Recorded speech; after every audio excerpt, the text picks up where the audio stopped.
Types of decisions and problems. A decision is a choice made from available alternatives. For example, an accounting manager's selection among Colin, Tasha, and Carlos for the position of junior auditor is a decision. Many people assume that making a choice is the major part of decision-making, but it is only a part of it. Decision-making is the process of identifying problems and opportunities and then resolving them. Decision-making involves effort both before and after the actual choice. Thus, the decision of whether to select Colin, Tasha, or Carlos requires the accounting manager to ascertain whether a new junior auditor is needed, determine the availability of potential job candidates, interview candidates to acquire necessary information, select one candidate, and follow up with the socialization of the new employee into the organization to ensure the decision's success. Programmed and non-programmed decisions. Management decisions typically fall into one of two categories: programmed and non-programmed.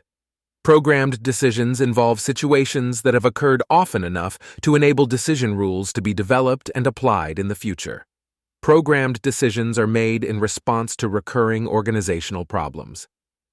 The decision to reorder paper and other office supplies when inventories drop to a certain level is a programmed decision. Other programmed decisions concern the types of skills required to fill certain jobs, the reorder point for manufacturing inventory, and selection of freight routes for product deliveries. Once managers formulate decision rules, subordinates and others can make the decision, freeing managers for other tasks. For example, when staffing banquets, many hotels use a rule that specifies having one server per 30 guests for a sit-down function and one server per 20 guests for a buffet. Non-programmed decisions are made in response to situations that are unique, are poorly defined and largely unstructured, and have important consequences for the organization. Perhaps one of the greatest non-programmed decisions of all time was Boeing's decision to build the 707. During World War II, the B-52 bomber had shown that Boeing had the right stuff for building jet aircraft, but no one had considered that the airlines would even be interested in buying jets. Converting to jet technology would be massively expensive for the airlines. Boeing's CEO, Bill Allen, had to decide whether to stick with the defense products that the company knew best or follow his conviction that the real growth would be in the civilian sector. In 1952, he asked Boeing's board to invest $16 million in building the world's first transatlantic commercial jetliner. By the time the 707 rolled off the production line, Boeing had invested $185 million in it. That was $36 million more than Boeing's net worth the previous year.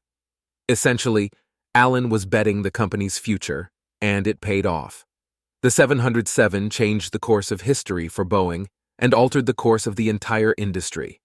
Many non-programmed decisions, such as the ones at Priceline and Boeing, are related to strategic planning because uncertainty is great and decisions are complex. Decisions to develop a new product or service, acquire a company, build a new factory, enter a new geographical market, or relocate headquarters to another city are all non-programmed decisions.